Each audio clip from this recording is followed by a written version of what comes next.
Hello! Mag-grocery haul tayo. Share ko sa inyo yung mga pinamili ko. By the way, color red yung noo ko kasi nakatapat sa noo ko yung lump na itlog na yan. Anyway, ito yung mga pinamili namin. Tadaan! Pag nagpupunta kami sa SNR, lagi akong kumukuha nito. Ang sarap nito. Pork na yung samgyup cut. Tapos, chicken fillet. Ito siya.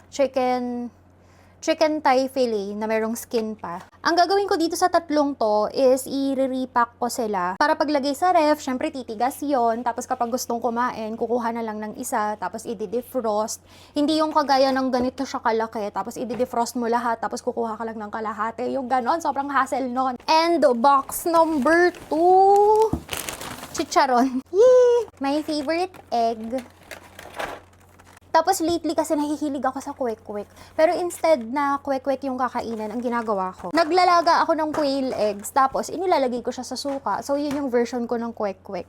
Tapos kombucha. Tapos eto pa, first time kong nakakita ng stock ng cottage cheese sa SNR dito sa amin. Kaya kumuha na ako ng 2 piraso. Kaya lang yung favorite ko na garlic kineme na cheese, wala. So ibang brand yung kinuha ko. Eto. Ang ginagawa ko dito, eto, yung bell pepper. Hahatiin mo siya sa gitna. Tapos papalamanan mo nitong cheese na to. Tapos lalagyan mo ng toppings na, ay, nahulog. Tapos lalagyan mo ng toppings na ito. Ayun, ang sarap nun. Ipinapares ko sa meat. Tapos meron akong sweet potato. Ay, hindi yan low carb. Bakit sinabi ko ba nakakainin ko yung ganito kadami? Siyempre kakainin ko 1 peraso lang na ganito. Basta yung ganun, pasok pa rin siya sa carb limit ko.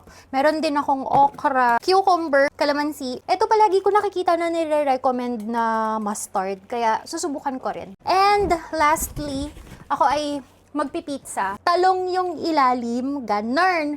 Ito yung ilalagay ko na sauce. Anyway, ako ay magre-repack ng karne para magkasya silang lahat sa ref.